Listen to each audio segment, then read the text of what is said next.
The Silent Return. The Discovery of Silenced. Captain Sarah Chen had seen many things in her 20 years of space service, but the sight before her made her blood run cold. The diplomatic vessel Harmony's Hope hung motionless in Earth's orbit, its hull scarred by weapon fire and its communication arrays dark. No response to hails, no signs of life. Just the slow, silent tumble of a ship that should have been humanity's bridge to the stars. Sarah's patrol cruiser Vigilant moved closer, its sensors sweeping the larger vessel. Her crew watched the readouts with growing unease. The ship's life support was functioning, artificial gravity was operational, but there were no heat signatures where there should have been 12 living, breathing diplomats. Captain, her communications officer Lieutenant Torres called out, his voice tight with concern. I'm picking up the automated beacon.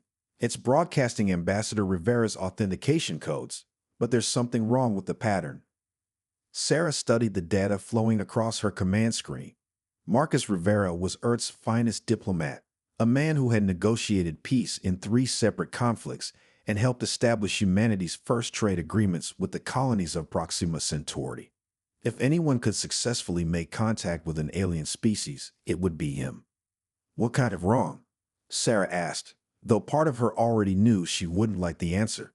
The codes are being transmitted in a distress pattern, ma'am. Short bursts, then long silences. It's like someone was trying to send a warning while being careful not to trigger full emergency protocols. Sarah made her decision quickly. Prep the boarding shuttle. Full tactical gear, medical team standing by. If our people are in trouble, we're getting them out. The docking procedure took 30 minutes that felt like hours. Sarah led the boarding team herself, along with Chief Medical Officer Dr. Elena Vasquez and Security Chief Lieutenant Commander Jackson. The airlock cycled with its familiar hiss, and they stepped into the corridor of the Harmony's Hope. The silence was absolute. Emergency lighting cast long shadows down the hallways. Their footsteps echoed in the empty spaces where voices and laughter should have filled the air. Sarah's team moved with practiced precision, checking each compartment as they advanced toward the ship's main conference room, where the diplomatic team would have spent most of their time. Dr. Vasquez was the first to reach the conference room door. She stopped so suddenly that Sarah nearly collided with her. Through the transparent aluminum window, they could see the truth that would change everything. The price of first contact. 12 bodies sat around the conference table in their formal diplomatic uniforms. Ambassador Rivera sat at the head, his hands folded peacefully in front of him, but his face told a different story. Sarah had seen enough combat to recognize the signs of interrogation and torture. These people had died hard, and they had died slowly. Dr. Vasquez immediately began her examination while Sarah and Jackson secured the scene. The evidence was methodical and chilling. Each diplomat had been subjected to different forms of questioning techniques. Some showed signs of physical torture. Others had been subjected to what appeared to be advanced scanning devices that had burned through tissue and bone. Captain, Dr. Vasquez said quietly, her scientific training keeping her voice steady despite what she was seeing. These injuries weren't inflicted by primitive methods. Whoever did this has technology that can target specific nerve clusters, extract memories through direct neural interface, and keep subjects conscious throughout the entire process. Sarah examined the personal effects scattered around the room. Ambassador Rivera's diplomatic case was open, its contents rifled through, but apparently deemed unimportant by their captors. However, hidden in a secret compartment that Sarah knew Rivera always used, she found a data chip and a brief message recorded in his own voice. If you're hearing this, then they've killed us all. The Vortek Empire isn't interested in diplomacy. They never were. This was all a setup to study human physiology, to find our weaknesses. They're planning something terrible for Earth. Don't trust them. Don't let them get close to our world. And Sarah, if it's you finding this, you know what needs to be done. The message cut off abruptly, but it was enough. Sarah had known Marcus Rivera for 15 years. He had been her mentor when she first joined the Diplomatic Security Service and later had recommended her for independent command. If he said the Vortek were a threat, then Earth was in more danger than anyone realized. 6 months earlier, hope and celebration. The memory came flooding back as Sarah stood in that silent conference room. 6 months ago, The entire world had watched as humanity received its first message from an alien species. The Vortex Empire had detected Earth's radio signals and had sent what appeared to be a peaceful greeting. The message had arrived on every communication frequency simultaneously, a feat of technology that demonstrated their advanced capabilities while also showing they meant to be heard. The translation had taken weeks, but when it came through, the words seemed like humanity's greatest dream coming true. People of Earth, we are the Vortex Empire. We have watched your species develop with great interest. You have shown intelligence, creativity, and potential that impresses us. We would be honored to welcome you into the galactic community as partners and friends. We invite your finest representatives to visit our home world to discuss mutual benefits and shared prosperity. The celebrations had lasted for weeks. Every nation on Earth had put aside old grievances to work together on humanity's response. The greatest minds in diplomacy, science, and culture had volunteered for the mission. Ambassador Rivera had been chosen to lead the delegation, with specialists in xenobiology, linguistics, trade negotiations, and cultural exchange. Sarah remembered the launch ceremony at Luna Base. The Harmony's Hope had been humanity's finest vessel, equipped with the most advanced diplomatic facilities ever built. Families of the diplomatic team had gathered to see their loved ones off on what everyone believed would be the most important mission in human history. Ambassador Rivera had given a speech that had been broadcast to every corner of Earth. We go not as conquerors or supplicants, but as equals seeking friendship among the stars. We carry with us the hopes and dreams of all humanity, and we will not forget the trust you have placed in us. Dr. Elena Vasquez had been there that day, not as a crew member, but as a scientific advisor who had helped design the cultural exchange protocols. She had worked for months with Rivera's team to develop ways to share human knowledge and culture with an alien species while learning about their civilization in return. The ship had departed to fanfare and optimism. Regular communications had arrived for the first month of the journey, detailing the crew's preparations and their excitement about the historic meeting ahead. Then, as they approached Vortex space, the communications had stopped. The terrible truth revealed back in the present, Dr. Vasquez completed her preliminary examination of the bodies and pulled Sarah aside. Her face was grim with the discovery that made the situation even worse than they had imagined. Captain, these people weren't just tortured for information. They were used as test subjects. Look at these scan patterns. She showed Sarah the medical readings on her portable analyzer. Each person was subjected to different experimental procedures. Someone was systematically testing human responses to various forms of physical and psychological pressure. Sarah studied the data, her military training helping her understand the implications. You're saying they were studying us like laboratory animals? Exactly. And more than that, they were specifically testing for weaknesses, pain thresholds, psychological breaking points, physical limitations under different environmental conditions. This wasn't interrogation, Captain. This was weapons research. The pieces began falling into place in Sarah's mind. The Vortex had never intended to welcome humanity into any galactic community. They had lured Earth's best and brightest representatives into a trap, not for political information, but to gather biological and psychological data that could be used in a future attack. Sarah activated her secure communication link to Earth Command. The response came within minutes from General James McCready, the head of Earth's defense forces and one of the few people who knew about humanity's hidden military preparations. Captain Chen, what's your status? General, the diplomatic mission has been compromised. All hands lost. We're looking at systematic torture and experimentation. The Vortex have been studying us, sir. They know our weaknesses now. The silence on the communication link lasted for several long seconds. When General McCready spoke again, his voice carried the weight of decisions that would reshape human civilization. Captain, you are to secure all evidence and return to Earth immediately. Do not communicate the details of your discovery through any standard channels. We'll be implementing Protocol 7 upon your arrival. Sarah knew what Protocol 7 meant. It was the contingency plan that had been developed in secret over the past decade, based on the possibility that humanity's first contact with aliens might not go as hoped.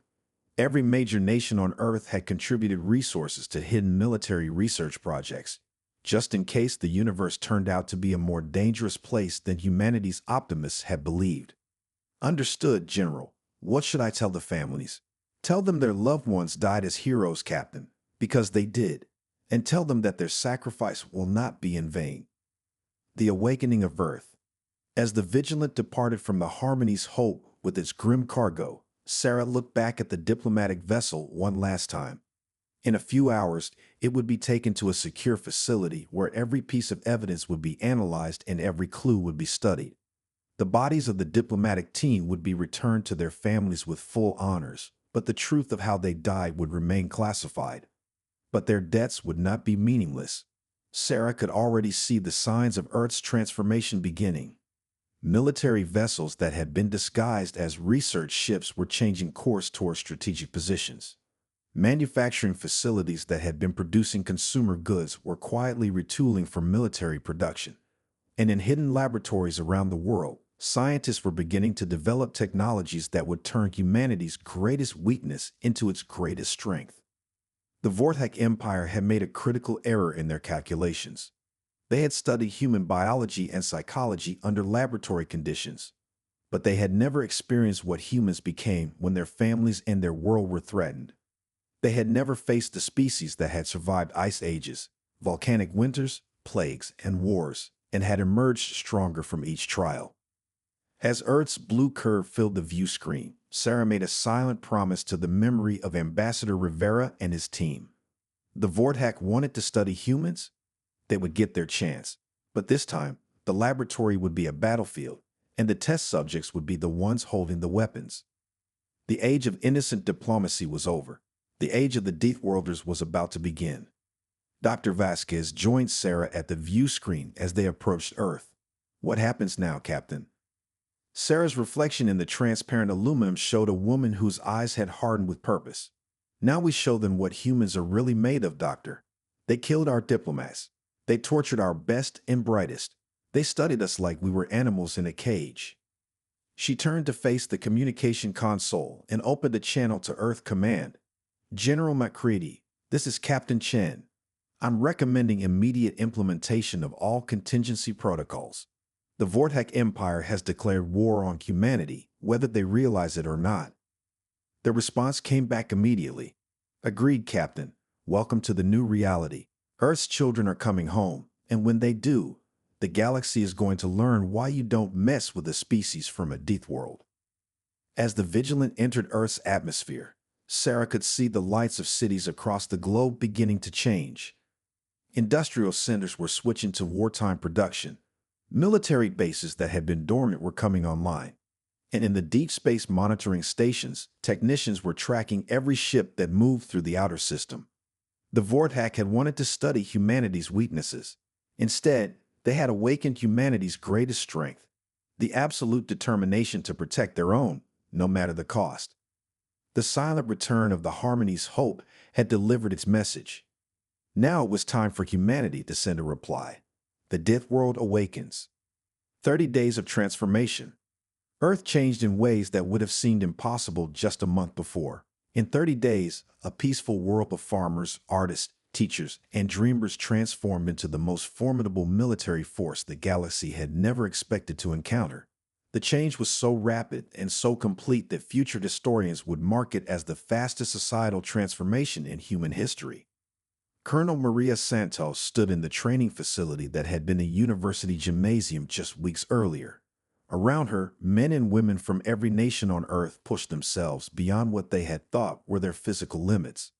These were not professional soldiers, though some had military backgrounds. They were engineers, doctors, miners, construction workers, athletes, and ordinary citizens who had volunteered for something unprecedented. Again, Santos shouted as a recruit attempted to navigate the obstacle course while wearing the new combat armor. The Vortek expect us to be weak because we come from what they consider a hostile environment. They think our world made us fragile. Show them how wrong they are. The recruit, a former deep-sea welder named Thompson, completed the course in half the time it had taken him the week before. The armor, designed by Dr. Vasquez and her team of xenobiologists, didn't just protect the wearer. It enhanced the natural advantages that humans had developed through millions of years of evolution on a world that had tried to kill them at every turn. Santos watched Thompson's performance with satisfaction. The Titan Corps, as they had begun calling themselves, was becoming something unique in galactic history. They were soldiers who had been forged in the crucible of a Deathworld, then enhanced by technology specifically designed to maximize their natural advantages. Dr. Elena Vasquez approached Santos with the latest test results. Her role had evolved from xenobiologist to military science advisor, and she had embraced the change with the dedication of someone who had seen the tortured bodies of her colleagues. Colonel, the latest physiological assessments are remarkable. Our volunteers are adapting to the enhanced gravity training faster than we projected. Their bone density is increasing by 12%, muscle efficiency is up by 28%, and their reaction times under stress conditions are outperforming our most optimistic models. Santos reviewed the data with the eye of someone who had spent 15 years in special operations before the world changed. How did they compare to the Vorthak physical capabilities we extracted from the Harmony's Hope data? That's the beautiful part, Colonel. The Vorthak evolved on a world with 60% of Earth's gravity and a much more stable climate. Their bodies are adapted for efficiency, not survival. In a direct physical confrontation, even our unenhanced humans would have significant advantages. With the improvements we're making, Dr. Vasquez smiled grimly. Let's just say the Vorthak are going to be very surprised. The transformation wasn't limited to the military. Across Earth, industries that had focused on consumer goods were retooling with an efficiency that amazed even the planners. Automotive factories began producing armored vehicles. Electronics manufacturers switched to military-grade communication and sensor systems. Even entertainment companies found themselves contributing to psychological warfare and tactical simulation programs. The hidden truth of human preparation, what the Vorthak couldn't have known, and what most of Earth's population was only now learning, was that humanity had been preparing for this possibility for decades. Not preparing for war exactly, but preparing for the reality that the universe might not be as friendly as humanity's optimists had hoped. General James McCready stood in the command center that had been disguised as a climate research facility in the mountains of Colorado. Around him, screens showed the mobilization efforts happening across every continent. The facility had been built 20 years earlier, when the first radio telescopes had detected organized signals from distant star systems. Status report, McCready called to his staff. All major population centers have reached full wartime production capacity, reported his operations chief, Lieutenant Colonel Park. The orbital shipyards have completed the first 3 vessels of the Liberation Fleet. Captain Chen's retribution will be ready for deployment in 48 hours. McCready nodded, studying the tactical displays that showed Earth's defenses coming online. Hidden missile bases in the ocean depths, orbital platforms that had been disguised as research stations, and weapons systems that had been developed in secret, while the world focused on peaceful exploration. What about our intelligence gathering? The Deep Space Monitoring Network has identified 17 Vorthak vessels in our outer system, Park continued. They appear to be conducting reconnaissance, probably trying to determine if we discovered what happened to our diplomatic mission. McCready's expression hardened. The Vorthak were still playing their game, pretending to be concerned about their new friends while preparing for what they assumed would be an easy conquest. They had no idea that their reconnaissance ships were being tracked by sensor networks they couldn't detect, and that every piece of information they gathered was being fed back to Earth's growing war machine. Time to show them we're not the helpless primitives they think we are, McCready decided. Signal Captain Chen. The Retribution launches at 800 tomorrow. Destination, Kepler Station. The birth of Earth's war fleet. Captain Sarah Chen stood on the bridge of the Retribution and marveled at what human determination could accomplish in a month. The ship beneath her feet was unlike anything that had existed 30 days earlier. It combined the best of human engineering with technologies reverse-engineered from the evidence found aboard the Harmony's Hope. The bridge crew was small but elite. Each officer had been chosen not just for their technical skills, but for their ability to adapt and improvise under pressure. These were the qualities that had allowed humans to survive on a world where the climate could change drastically, where natural disasters were common, and where the environment itself was constantly trying to eliminate the species that had dared to claim it as home. Captain called her navigation officer, Lieutenant Torres, who had been promoted from the Vigilant. We're approaching the edge of Vortex space. Sensors are picking up the border station they call Kepler. Sarah studied the tactical display. Kepler Station was a massive structure, clearly designed to monitor and control access to Vortex territory. Intelligence suggested it housed over 1,000 Vortex soldiers and was armed with weapons that could destroy anything the Vortex believed humans could build. What the Vortex didn't know was that the retribution wasn't built according to their expectations. Colonel Santos, are your people ready? Marita Santos checked the status of her Titan Corps soldiers, who were preparing for what would be the first direct combat between humans and the Vortex. Ready and eager, Captain. My people have been training for this moment since we learned what happened to Ambassador Rivera. The Retribution was followed by its sister ships, the Vengeance and the Reckoning. Each carried a full complement of enhanced human soldiers, weapons designed specifically to counter Vortex technology, and a crew that had been preparing for this confrontation their entire lives without knowing it. As they approached Kepler Station, Sarah opened a communication channel that would be heard throughout the facility. Vortex forces, this is Captain Sarah Chen of the Earth vessel Retribution. You murdered our diplomats. You tortured our people. You studied us like laboratory animals. That ends now. First blood at Kepler Station. The response from Kepler Station came in the form of energy weapons that lit up the darkness of space. The Vortex had assumed that any human vessel would be easily destroyed by their superior technology. They discovered their first error when the Retribution's shields absorbed the weapon's fire with minimal effect. Return fire, Sarah ordered calmly. Target their weapons arrays first. I want them alive to answer questions. The Retribution's weapons had been designed using principles the Vortex had never encountered. Instead of relying purely on energy output, they used kinetic force enhanced by gravitational manipulation. The combination was devastating against shields designed to deflect traditional energy weapons. Kepler Station's outer defenses were neutralized in minutes. The facility's commander, Senior War Leader Threx, found himself facing an impossible situation.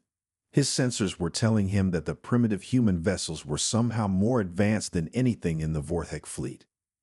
Impossible, Threx muttered as he watched his defensive systems fail one by one. These creatures barely achieved spaceflight. How can they? His question was answered when the first boarding shuttles attached to his station's hull. The Vortex had extensive experience with boarding actions, but they had never faced opponents like the humans who were about to enter their facility. Colonel Santos led the first assault team through the breached airlock. The Vortex defenders were waiting with their advanced energy weapons and tactical armor. What they weren't prepared for was the sheer physical presence of humans who had been enhanced beyond their natural capabilities. The first Vortex soldier Santos encountered was typical of his species: tall, thin, and built for efficiency rather than combat. He fired his weapon with precision, scoring a direct hit on Santos's armor. The energy blast would have killed any Vortex instantly. Santos kept advancing. "What are you?" The Vortex soldier gasped as Santos reached him. "I'm from a Deathworld," Santos replied, and demonstrated exactly what that meant.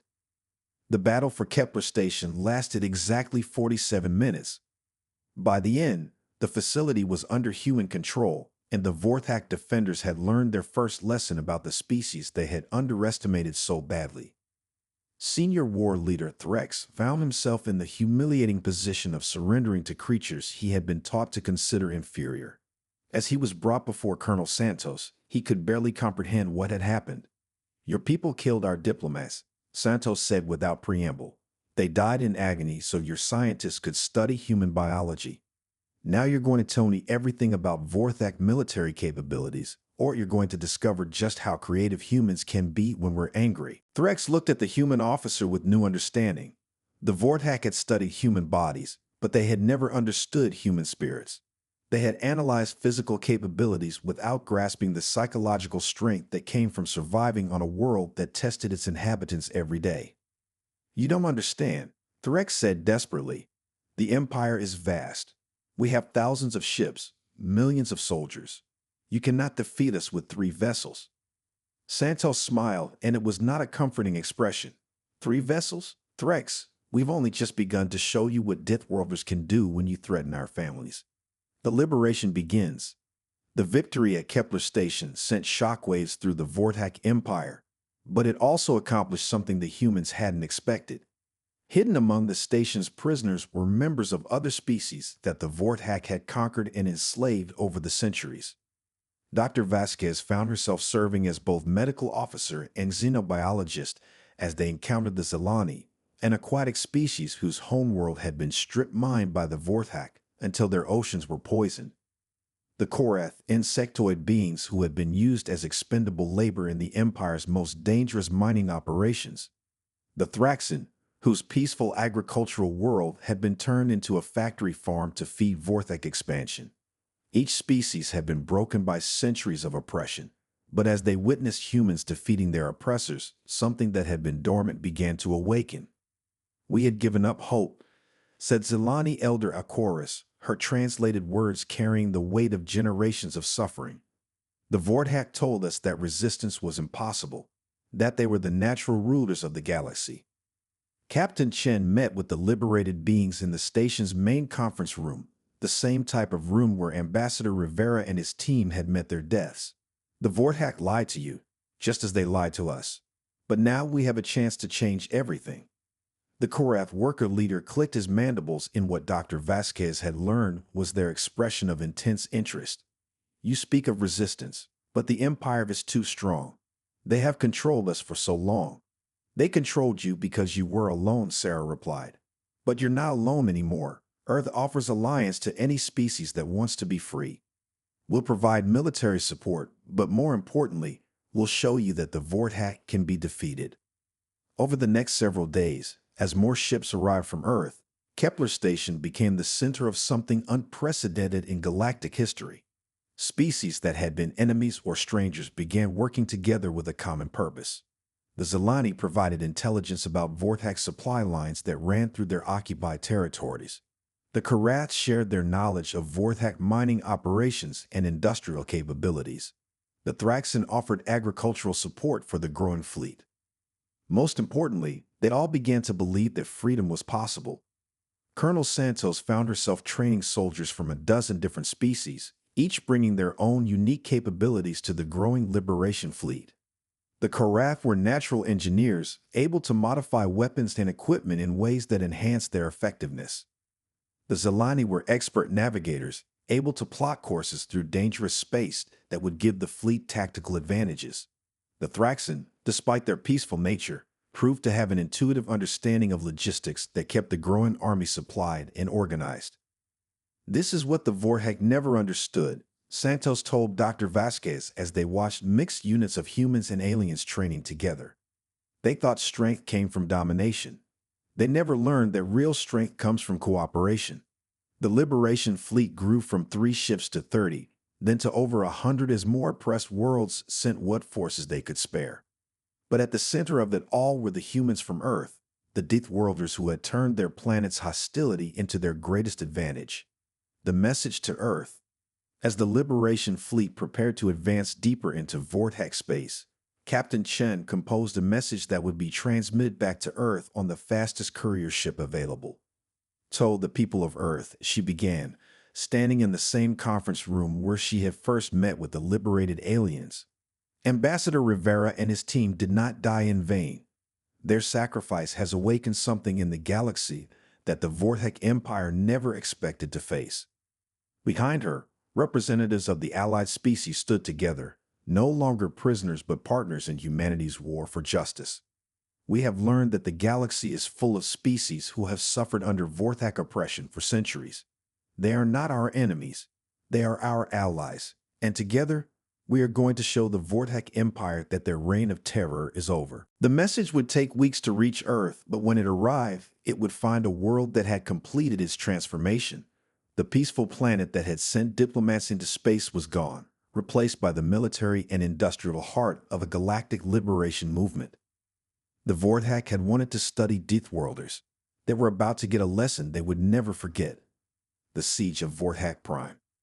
6 months after the liberation of Kepler Station, the largest military force in recorded galactic history, assembled at the edge of the Vorthak home system.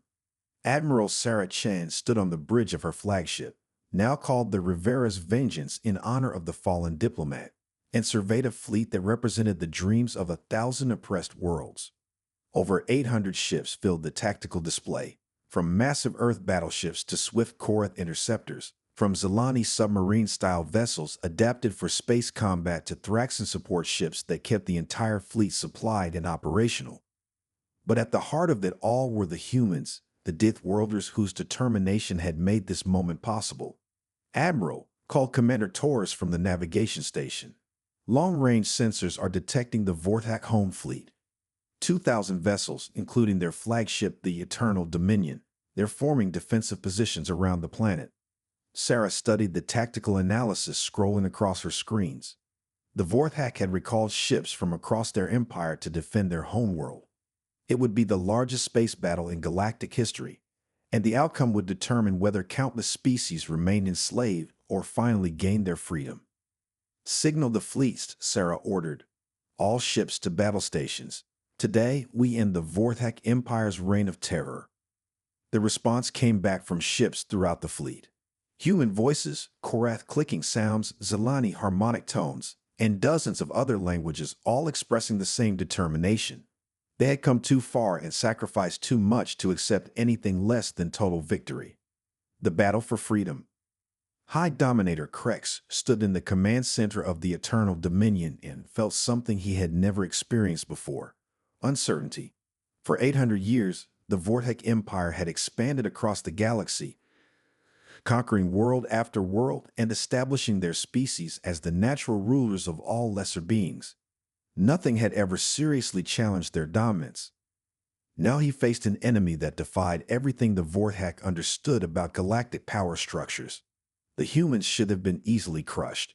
They were from a single world, with technology that was primitive compared to Vorthak science. Yet somehow they had not only survived the Empire's first probe, they had turned it into a rallying point for every oppressed species in the galaxy. Status report, Krex demanded, his voice carrying the authority of absolute power that had never been questioned. The enemy fleet is advancing in formation, reported War Commander Vex, his tone betraying nervousness that would have been unthinkable months earlier. Our intelligence indicates they have developed weapons that can penetrate our standard shielding. The humans appear to be leading the assault. Krex studied the tactical display with growing disbelief. The approaching fleet was organized with a precision that rivaled the Vorthak military, but it was composed of species that should have been natural enemies. How had these primitives managed to unite races that the Empire had kept divided for centuries? Begin the attack, Krex ordered. Showed these lesser beings why the Vorthak ruled the galaxy. The space around Vorthak Prime erupted in violence as 2,000 Vorthak vessels opened fire on the Liberation fleet. Energy beams that could shatter moons lanced across the void, while guided missiles sought their targets with deadly intelligence. For a moment, it seemed as though the Empire's technological superiority would carry the day. Then the Liberation fleet fired back. The Deathworld advantage. The first thing that became clear was that the humans had learned from every engagement.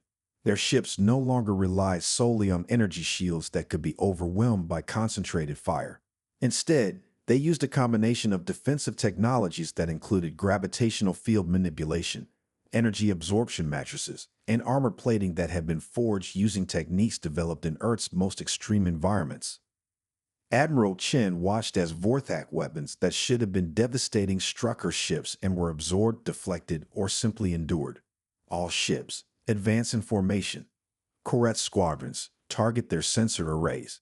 Zelani forces, begin deep penetration runs. Thraxan support vessels, maintain supply lines. Human ships, prepare for boarding operations. The battle became a demonstration of everything the Vorthak had failed to understand about the species they had oppressed.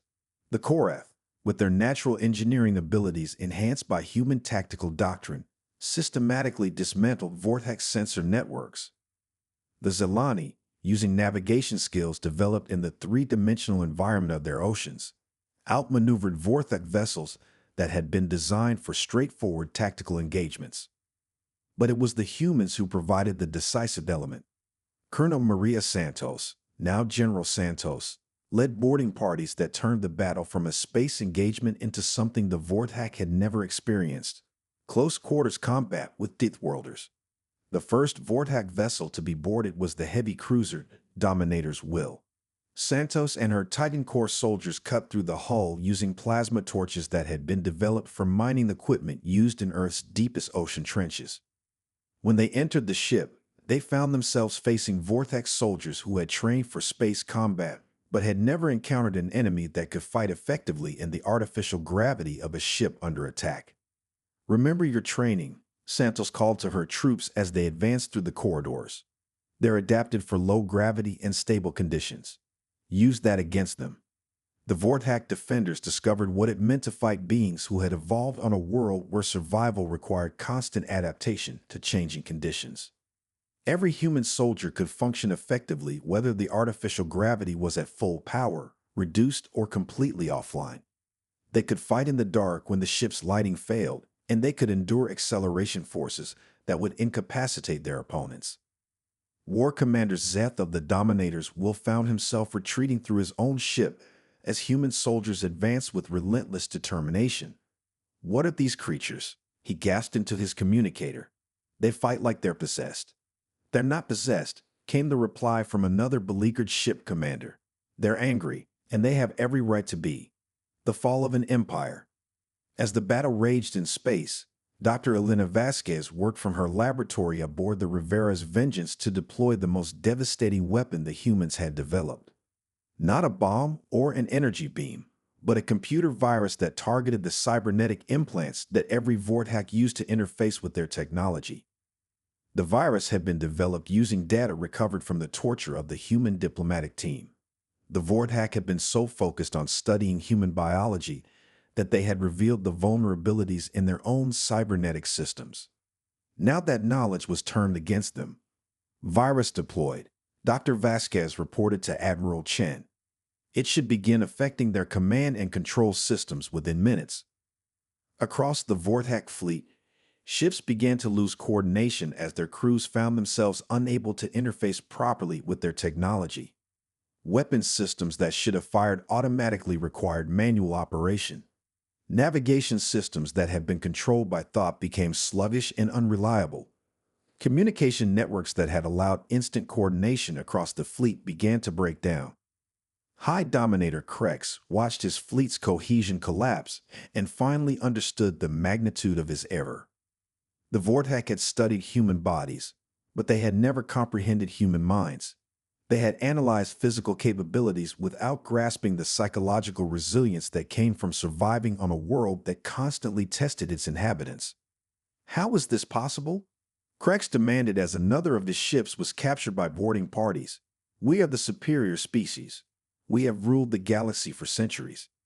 His science advisor, one of the researchers who had participated in the examination of the human diplomats, provided the answer that shattered everything Krex believed. "Dominator, we made a fundamental error in our assessment.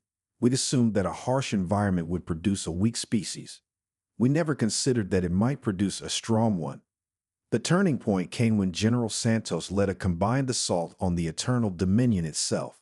Human soldiers, Korath engineers, Zelani navigators, and warriors from a dozen other species worked together with a coordination that the Vortak had never achieved even within their own ranks. As they fought through the massive ship toward the command center, Santos carried with her a holographic projector that displayed the faces of Ambassador Rivera and his diplomatic team. "This is for them," she told her soldiers, "and for every being who has suffered under Vortak oppression." The final confrontation.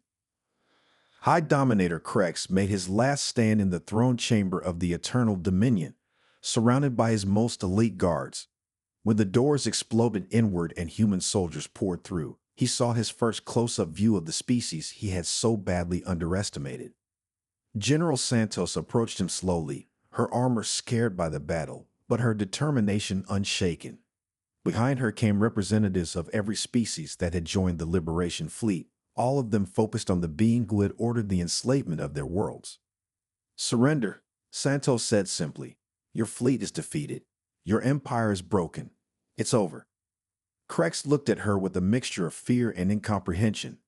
"What are you creatures made of?" he asked. "We studied your people. We understood your biology. You should not have been able to resist us." Santos removed her helmet, revealing a face that had been hardened by months of warfare, but still carried the humanity that had driven Earth to fight for justice. "We're made of the same thing that forged us," she replied. "Adversity, challenge. The refusal to give up when something we loved is threatened." She gestured to the alien representatives behind her. "And were made stronger by our friends. You ruled through fear and division. We united through hope and cooperation. That's why you lost." Krex's surrender marked the end of the Vortak Empire, but it also marked the beginning of something unprecedented in galactic history. Within days, Vortak worlds across the galaxy were surrendering to Liberation fleet forces, not because they were conquered, but because they chose freedom over oppression. The New Galactic Order. 1 year after the fall of Vortak Prime, representatives from over 200 worlds gathered on Earth for the founding of the Galactic Freedom Coalition. The ceremony took place in the same location where Ambassador Rivera had given his speech about carrying humanity's hopes to the stars. Admiral Chen, now serving as Earth's primary representative to the coalition, stood before the assembled delegates. Behind her was a memorial wall displaying images of Rivera and his team, along with representatives of every species who had died fighting for liberation. "We gather here not as conquerors, but as equals," Chen began, echoing Rivera's words from so long ago. The Vortak Empire believed that the galaxy was meant to be ruled by the strong and served by the weak. Today, we proved them wrong. The Coalition's founding charter established principles that would have seemed impossible during the days of Vortak rule: self-determination for all worlds, mutual defense against aggression, cooperative exploration and development of the galaxy's resources, and most importantly, the protection of developing civilizations from the fate that had nearly befallen Earth. "The universe is vast and full of wonders," Chen continued. "There are species we have yet to meet, worlds we have yet to explore, and discoveries we have yet to make, but we will face them together as partners and friends." The first act of the coalition was to establish the Galactic Diplomatic Corps, headquartered in a facility built on the site where the Solar Envoy had landed with its grim cargo. At its center was a garden of remembrance for all those who had died for the cause of freedom. 5 years later, General Santos, now retired from active military service, stood in that garden with her old friend, Dr. Vasquez. Around them, children from dozens of different worlds played together while their parents worked in the Coalition's various agencies. "Do you think they would be proud of what we built?" Santos asked, looking at the memorial to Rivera and his team. Dr. Vasquez, now director of the Coalition's Xenobiological Research Division, smiled as she watched a human child teaching a young Korath how to throw a ball. "I think they would be amazed. They came seeking friendship among the stars. In the end, they found it, even though it wasn't the way any of us expected." Above them, ships from hundreds of worlds moved through Earth's sky, their crews working together on missions of exploration, trade, and scientific discovery. The galaxy had become what Rivera had dreamed it could be, a place where different species could meet as equals and build something greater than any of them could achieve alone. Epilogue. The Legacy of the Deathworlders. On the 5th anniversary of the Vortak Empire's fall, the Coalition established a new tradition. Every year, diplomatic missions would be sent to newly discovered worlds, carrying the message that they were not alone in the universe and that there were those who would stand with them against oppression. The first of these missions was led by Ambassador Maria Santos Jr., daughter of the famous general, carrying on the tradition that Rivera had begun. As her ship departed Earth's orbit, she carried with her a message that had become the Coalition's founding principle. "We come not as conquerors or masters, but as friends. The galaxy is vast enough for all of us to prosper, and strong enough to protect those who cannot protect themselves. Together, we will build a future where no species needs to fear the darkness between the stars." The message was transmitted in over 300 languages, but its meaning was universal. The age of empires was over. The age of cooperation had begun. And it had all started because a group of diplomats had come home in body bags, awakening a species that the galaxy would never again underestimate. The Deathworlders had learned that their greatest strength was not in their ability to survive adversity, but in their determination to ensure that others would never have to face that adversity alone. In the end, the Vorthak had been right about one thing. Humans were indeed different from most galactic species, but they had been wrong about what that difference meant. Earth's harsh environment had not made humanity weak. It had made them the galaxy's protectors. The stars were no longer cold and distant. They were home to friends who would stand together against any darkness that threatened the light of freedom. And at the center of it all was a small blue world whose children had learned that the greatest diplomacy sometimes required being strong enough to protect those who could not protect themselves. The age of the Deathworlders had become the age of the peacemakers.